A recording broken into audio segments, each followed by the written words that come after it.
Selamat siang Ibu. Bisa menunggu sebentar Bu. Tetesan air mata seorang ibu nampak tidak bisa terbendung lagi. Begitu Bang Kumis datang dan di sampingnya ini adalah anaknya. Teh, ini anak usia berapa Teh?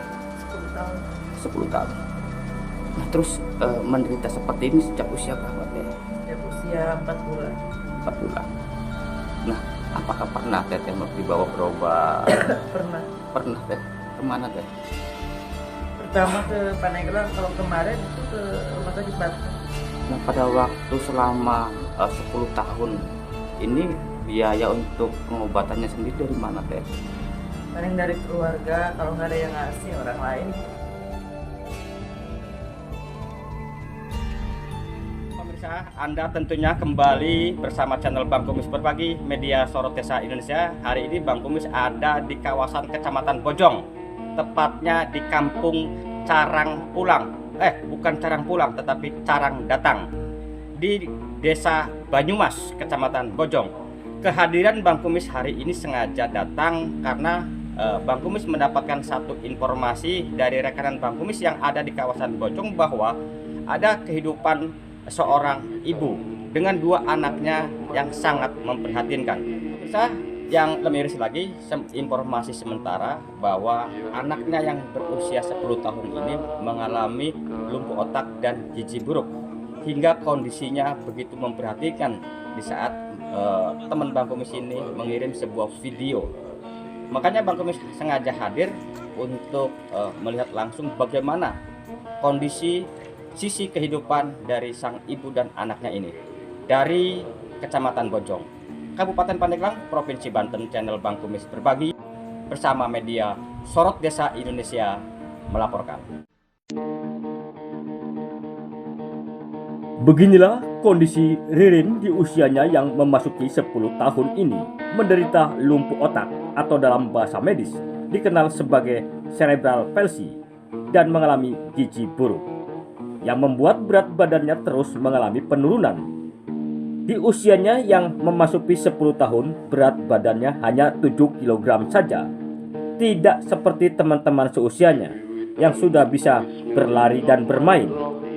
Namun nasib Ririn hanya terbaring seperti balita di atas kasur lantai di sebuah kamar tempat tinggalnya di salah satu perumahan milik saudaranya di Kampung Carang Datang, Desa Banyumas, Kecamatan Bojong, Kabupaten Pandeglang, Banten.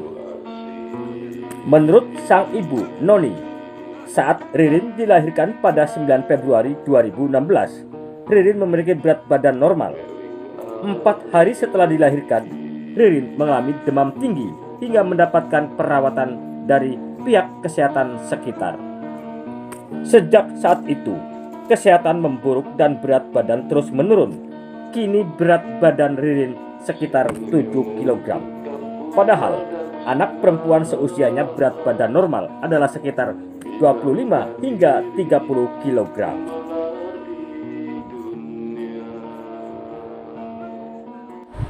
Usia berapa Sineng ini mengalami? Dari usia 4 bulan sampai sekarang usia 10 tahun. Emang udah pernah dibawa berobat gak Teh? Dulu pernah dibawa berobat ke Pandeglang. Nah, untuk diagnosa penyakitnya apa sih Teh? Kena saraf otak sama gizi buruk. Nah, emang pekerjaan Teteh itu apa sih Teh? Kerjaan sehari-harinya paling juga disuruh sama orang. Suka nyuci mungkin ya, Iya, gitu ya. cuci gosok. Nah, kalau untuk biaya sehari-hari dari mana Teh? Paling dari keluarga pada ngasih. Nah terus Teh, terakhir apakah ada pihak dari dinas kesehatan atau pemerintah tempat? Ada Itu dari mana aja yang pernah? puskesmas. Pernah puskesmas ya? Iya. Nah, kalau untuk biaya pengobatan dari mana sih Teh? Ya pengobatan paling dari keluarga, kalau enggak dari sendiri. Nah, sejauh ini pernah dapat bantuan nggak dari pemerintah Teh? Dapat Apa itu? BLT BLT dari Desa Banyumas. dana desa ya? Iya. Sungguh sangat memprihatinkan nasib Ibu Noni yang kini hidup tanpa ada suami, hanya bersama kedua anaknya. Sehari-hari bekerja serabutan. Jika ada tetangganya membutuhkan jasanya untuk menjadi buruh cuci, ia bisa mendapatkan penghasilan 30 hingga 50 ribu saja. Itu pun tidak rutin setiap hari. Terkadang Noni ingin kerja keluar kota agar bisa menutupi kebutuhan hidup sehari-hari. Namun hal ini tidak bisa dilakukan mengingat kondisi Ririn, sang buah hatinya, tidak bisa ditinggalkan begitu saja karena masih butuh perawatan dan pengawasan darinya. Tanya apa sih dari teh? Oh kerja. Nggak kerja. Kasihan kalau kerja kan kasihan ninggalin anak. Iya ya, karena butuh perawatannya. Perawatan. Kalau dititip sama orang lain kan nggak bakalan mungkin mau. Ya, teteh kan ini tinggal di salah satu perumahan ya. Yang saya lihat juga nampaknya hanya sebatas rumah dan tidak ada apa-apa, perabotan apapun termasuk dari kasur sendiri hanya satu. Ini teteh rumah BTN sendiri atau gimana? Tempatin punya teteh. Bukan sendiri, berarti hanya nempatin doang ya. Gitu. Rumah ini ada berapa orang teh yang Anak 2, saya 1. ayahnya teh? Nggak ada. Oh, berarti teteh hidup sendiri ya. Untuk menindaklanjuti terkait informasi yang kami dapat dari Ibu Noni yang anaknya menderita lumpuh otak dan gizi buruk, kami bersama rekan media lainnya mendatangi Puskesmas Bojong untuk menemui Kepala UPT Puskesmas Bojong, Ibu Ita Rosiawati. Selamat sore Ibu Kapus.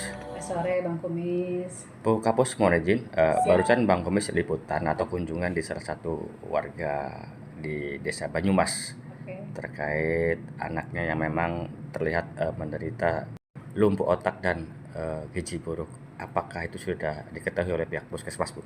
Sudah diketahui dari semenjak bayi.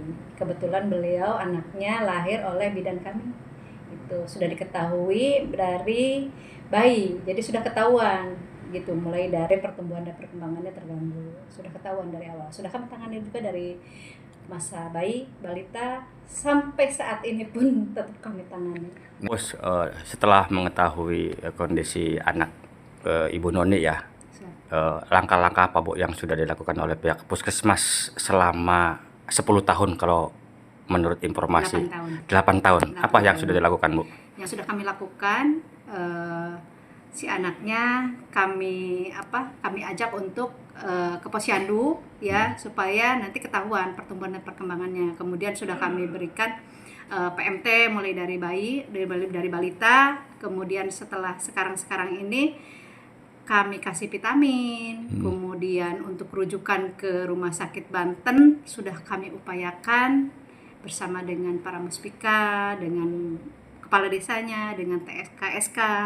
Sampai saat ini pun kami tetap upayakan supaya si anak ini dirawat di rumah sakit, kemudian mendapat penanganan yang memang seharusnya. Nah, dengar juga ya, tadi ada setelah saya wawancara Ibu Nuni, memang Ibu Nuni itu kan baru saja dirawat ya, ke Rumah Sakit Banten. Ya. Nah, tapi tiba-tiba itu ada di rumah lagi. Ibu udah tahu belum, Bu? Nah, kemarin kami bawa ke rumah sakit di hari Selasa. Nah, informasi terakhir kemarin saya taunya Noni itu ada di rumah sakit. Nah, tadi kan kami kan niatnya kan mau membuat proposal ke dinas sosial. Dapat informasi terakhir ternyata beliau udah ada di rumah, Pak. Saya juga kaget. Dan setelah dikonfirmasi memang ada di rumahnya. Oh, gitu. Saya juga ya? nggak tahu dia itu pulang naik apa.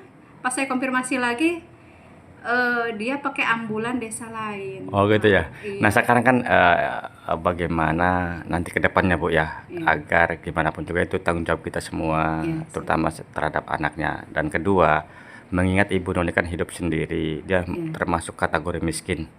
Nah langkah-langkah ke depan nih Bu ya, agar si anak juga bisa dirawat dan termasuk si ibunya juga terkait dengan kebutuhan hidup di rumah sakit itu nanti gimana Bu?